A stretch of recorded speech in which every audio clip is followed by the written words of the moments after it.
I don't really know anything about him. What's Nader? I don't see that animal rights really comes up as an issue. How are we going to get animal rights when we don't even have human rights? Well, it's part of the same struggle. It's not like one takes precedence over the other.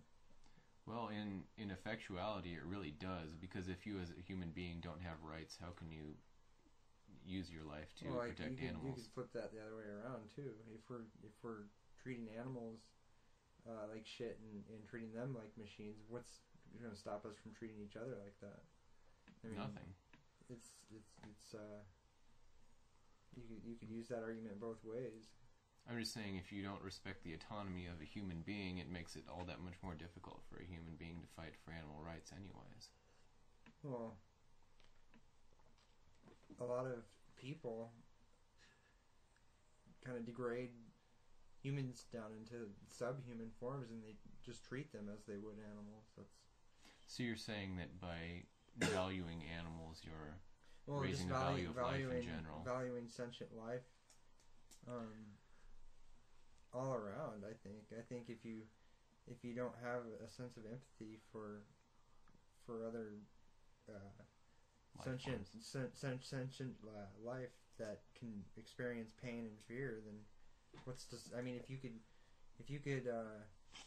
keep an animal in captivity and treat it like exploit it and just kill it, I mean, what would keep you from doing that to a human being? I mean, they're both equals in that they both are aware and they feel pain.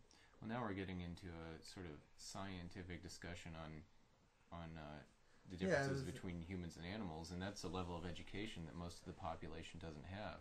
So to me, that's an issue of education. Well, I think I'm going to have to stop this sidetrack right here before we get any further off. It's also a convenient moment for me to mention that we're about halfway through the hour here, and you are listening to a LUNk Radio Communiqué on the presidential election. You're listening to lunkradio.org, or possibly someday at 1580 AM on your radio dial. I was wondering if you were going to stop it. So, what's Nader's platform, or how does he differ from the Democratic Party in any way that would compel me to vote for him, or what makes him more worth voting for you? And I'm not even here to be a Nader cheerleader. I'm just saying, I mean, I threw my vote away from him as a protest against. Mainly, I voted for Ralph Nader. I mean, obviously, besides the fact that his politics, I think, are the best of the four top candidates in the election. The bigger thing was that he was a protest against the imperial phonyism of the Democratic Party and against the duopoly, the urges of the Green Party to more or less take their place and be the same crap. You know, I know there's a lot of Green Party true believers out there. Well, maybe not that many, but there's a few of them on the left out there. And honestly, you know, they point to success stories like Germany, but to me, Germany isn't a success story because the Green Party there got into leadership and they cut a deal and went to war. It's the same stuff. You make those kind of compromises when you're in power in a society like this. Exactly.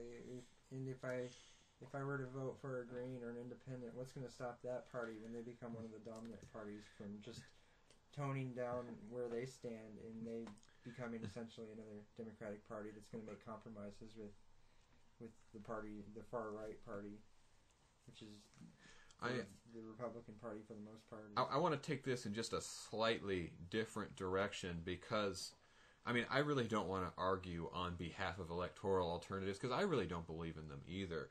I mean, my point, I mean, obviously, I mean, an election day comes every 2 years or so, and I go and I kill an hour at the polls, and I make a couple of protest votes, and I vote for a couple of friends here and there. I mean, my point, though, I mean, you know, politically, tactically, is that change will not come at the polls. You know what? You know, we really have to be working just nonstop.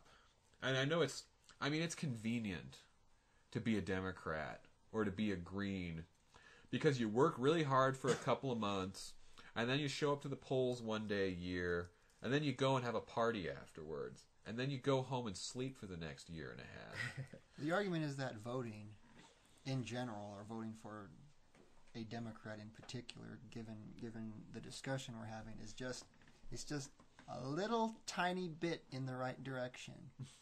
Just a little bit, and you should do your part to just nudge it that little bit, and then I guess that's worth having a big party about. But the next day you got to get up and get back to work. Yeah, I'm just against the whole idea of voting for people, voting for representatives. I think that we, as a people, should represent ourselves, and we should be, instead of voting for people to represent us, we should be voting on the issues.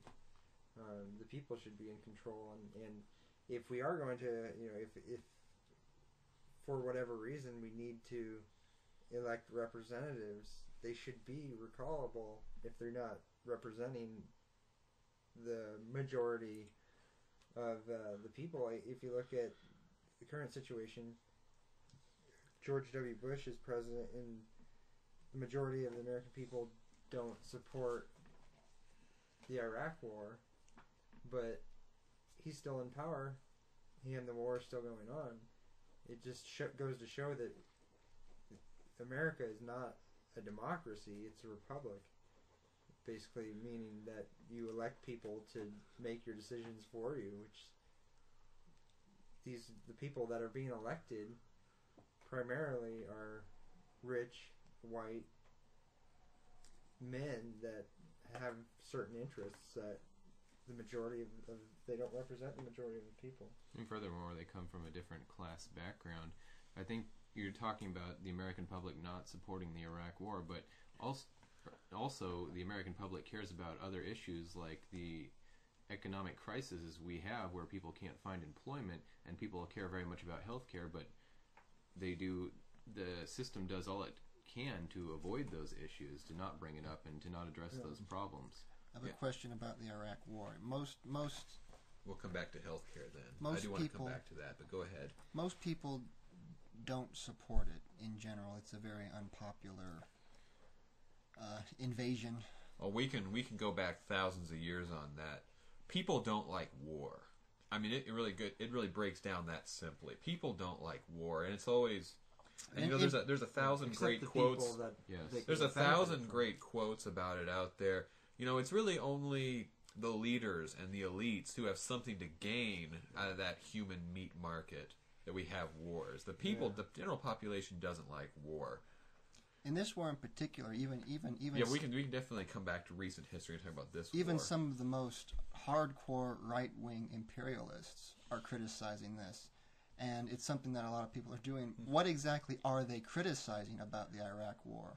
Well, obviously, I sort of touched on this a little earlier. Obviously, there are, some very devout imperialists whose argument is basically that we're there's two different arguments. There's that this war is being managed very badly, that it's a poor use of resources. It's not cost effective. And the second argument is obviously that we're fighting the wrong war, which is an argument that a lot of the Democrats are making. They're saying, we really should have kept on bombing Afghanistan and focused on them, and maybe crossed the border into Pakistan as Obama suggested, rather than going to Iraq and starting a second war there.